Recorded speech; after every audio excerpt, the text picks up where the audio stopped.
lunaku lwono nteeka awantu wonna ne bantimba ku social media nti nkubye lwe lunaku lwogenda okulinda paka lwolidda mu Uganda tugende mu mateeka nkwe business yo ondiyirire akakadde kamu n'ekitundu otuule mu kamera okozese ebigambo bye bimu bye wawa bannamawulire bo neewuunya okubanga oli client ng'obadde ofuna ne saving n'otaswala ne audio n'oziwaayo n'ogamba nti mbadde efuna ssente naye okuva ogwokutaano tannampa oyo tebamuyita munyazi nkuddiremu neewuunya okubanga omu audio gy'otadde ogamba yansasula naye ogwokutaano ogw'omukaaga tannampa oyo nno tebamuyita munyazi naye tugenda mu kkooti oyo taba munyazi omuntu abanga business yo weeri oyo siwuliranga bamwe kati njagala nkoma ku Nabandi wakutte nonteke wa SK n'omugamba nga wendi obubbi isn't it SK teyambuuziza ate mu inbox yange ambuuze Chloe namba zange kweziri kubanga nze SK nkutextinze SKing nenkubuuza ozze mu inbox yange n'ombuuza nti nedda oyina bukakafu ki ku by'opostinze nti byebyo okakasa bwe tutuula ku police n'omudaala gw'oyo omwana kubanga omukozi wali omudaala weeguli saving wali osobola okubinnyonnyola toli mu Uganda kati ebiseera ebisinga saagala nnyo okuyomba n'abantu batali mu Uganda bw'oba oli client kino nkikugamba nga wakolegana ne Helen oba gwe balita anti Kaduuka nonteeka ku peegi y'omuntu yenna ne neesangayo ng'ogamba ndi mubbi ngenda kubitereka business sigenda gikuwa okomewe Uganda tugende mu mateeka njikuwera mu mateeka then ondiyirire miliyoni emu n'ekitundu or else tujja kutuuka wala Esking ombuuzizza ekibuuzo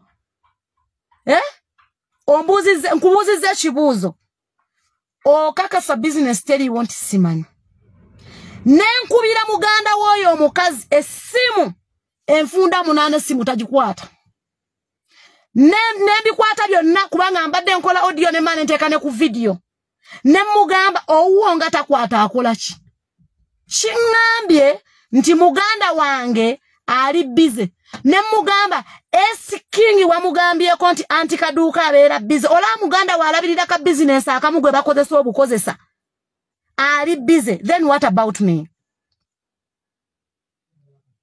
mbabuulira mwogera ebigambo ebyo nga mwonoona amannya g'abantu mwolwokuba mwagala peegi zammwe zitambule kino nkikulayira tewali kadaama yenna gwe nze nkikubira bye tombuulira tewali kadaama yenna gwe ngenda kuddamu kuwa business paka ng'okomyewo Uganda ekyo nkirayira over my dead body genda ku police abantu babantwale ku police babe bampa ssente nkoye katemba mwe nga n'abamu ku bantu bammwe mbawa business ne bazeegana lwakuba aba bakwata video nga tebalaba omala kuwaayo video n'alyoka akkiriza nti yagitwala business nga bw'okoze ogenda kuddamu okole kyekimu muganda waalinnye emmotoka batugambye ali kumpi kutuuka okole kyekimu ogende wa SK Kingiwo omugamba akwate information yeyo agigatteko agabagambe nti omudaala ago bagufunye muganda waŋŋambye nti y'omudaala talina gujja agutwala nsigale nga ngulabirira nze siri mupakasiwo gusitulwewo gutwalibwe wammwe mwatandikako kuva dda muzze mumpita omubbi paka olunaku olwaleero kati nkutegeeza eyampa ssente gwe kennyini gwalina okujja n'onoona bizinensi yo bw'oba manyi nti wankuwa percent it is your responsibility to reach Uganda n'oŋŋamba nti anti Kaduuka I'm paying them ntya bwe ntyo igwe kennyini Angela gwalina okujja ku ofisi yange nakomyewo mu Uganda ne messages ze tuzze twogera nkuwe bizinensi yo then we mala gikuwa okubire Esking omugambe video iyo bampadde ebintu byange teri yamugugumudde kubanga ngenda bakaluubiriza kino kyenkoze ngenda bakaluubiriza ngenda kukukaluubiriza Nenyoko jali otulo omugambe. Igwe yampa sente chikakatako okujja. Ebyo obufere tembituyise leero bancha. Ekyo kizenga kivuga kyo tegakyali na mawulire. Ekyo nkyogedde nkimaze. Onfunye bulungi. Omufere akuwa saving. Gwe njagalo nnyonnyole. Kimunanga omufere oyo mumulaba abadde ampa saving. Bwe njagalo okigamba omuntu. Omufere n'abadde ampa saving nze. Ojje tuke ku ground. Ongambe nti anti Kaduuka njagala business yange. Njikuwe. Sinna musalira musango. Wabula ye ngeri gyabadde omukakafunze tambuuzize era ne gundi nzimuwadde. Nkubidde muganda woyo mukazi nga takwata. Omukazi yakakwata katikati. Angambye munaye Chloe ffe tubeera busy. Kati engeri owabweru gy'atakimanyi nti Uganda babeera busy. Atakulekera tomulekere byo tombuulira nantongo bibuulire nnyoko. Ebyo bigambe nnyoko. Atakulekera tomulekera. Era eske nkuwadde essimu y'omukazi onjikubye mundu munana nga takwata. Nembikuwa nabyo biposting nti muganda wono nno obwedda takwata. Nabyo bibategeeze. Mubuuzizza muganda wagambye sikwata masimu gwe. Lwaki tokwata? Gwe lwaki tokwata? Anti muganda wagambye agambye media nti munkubire simu sikwata. Isn't it? Lwaki gwobadde tokwanaga Chloe mwana tubeera busy Uganda nawe ogimanyi yakuyiriba. Ne mubuuza nti muganda wakimanyiko nti gwe yesimu osobola ogireka onookola ebirala.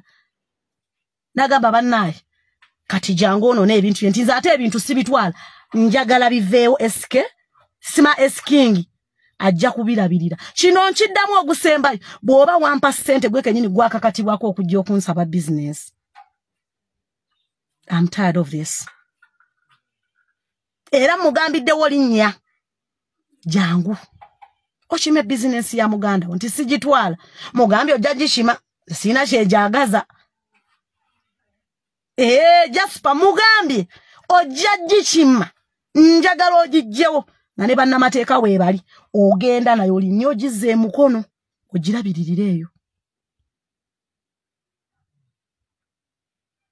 Tosobola kera kumacha n'ongamba gundi omunenyeza bwere aze mu inbox yange nambuuza. Aze nambuuza nti Helen kino kiri bwe kiti oba kiri bwe kiti. Aze n'akimbuuza. Kati nkutegeeza. Anti mungambye eti jangu nnyonnyole ku audio gye batadde oli omusajja gye ndi mu kunnyonnyolako. Mumpise kunnyonnyola ate mutandika mumbuuza bibuuzo. Wuliriza nkunnyonnyole we kibadde. Then nawe olyoka ombuuza ebibuuzo. Tosobola kera kumacha n'onteeka ku social media. Okitegera. Tosobola kera kumacha n'onteeka ku social media. Unowooza nti ngenda kusirika busirisibwe nkyo nedda ssebo. Nze siri musiru. Muganda wali mu kujja okukima business ye. Ate oyo gwe nkomyeko. Gwe kennyini eyampa ssente gwe kikakatako okujja wa wendi. Nkwe business yo, then otegeeza amateeka sente zange n'ebintu byange mbifunye ondiyirire bye wampostinga ku social media. Actually gwe nkomyeko kubanga nabadde simanya nabadde. I wanted to call abamateeka nkuwe ebintu byo ondiyirire ng'ogamba abantu nti ekyo nkisangudde njagala akakadde kamu n'ekitundu. Nze nkwera ku social media bwe mutyo bwe mukola okwonoona amannya g'abantu n'ebigambo ebitakoma. Nkulayirira kikoma wano. Bwenziramu okulaba omuntu yenna mpostinza abantu bonna. Business ojja kujja mu Uganda tugende ku police. Onsasula akakadde kamu n'ekitundu ak'ebigambo byo bye wayogera ate ng'obimenyawo ng'ensi ekulaba ti business yange bantu mmwe weeri. Obagambe mu kamera saving wange waali. Kati ndiyirira anti Kaduuka ebigambo bye nayogera. Naye tebandiyirira na bigambo. Video eno ogijjukiranga. Bw'oba oli boss wange ogijjukiranga. Singa mbadde sikuwanga yo wadde ekikumi wallahi mbadde nja kukkiriza omusango gw'obubbi gw'oyogera mbadde ngutwala kubanga it is okay sikuwanga yo wadde ekikumi obubbi busobola naye okunteeka ku mutimbagano buli yenna gwe nnyina bizinensi ye omala kukomawo wano ne tugenda twakola business nenkuwa ebintu byo ne twawukana teri agenda kuddamu kuntumira muntu ne muwa business mwe mukanye kupostinga nja kubanga screenshots nkugambe sigwe gundi nti ye kati kyogenda okunyamba kimu tugende mu mateeka ondiyirire then nkuwa ebintu byo kintu kitono nnyo ffenna tufune obwenkanya ekintu ky'okuyita omuntu omubbi nga n'ekintu kyo weekiri kintu ky'amaziga nnyo simanyi na mukazi ono waatuuse kansooke mpulire essimu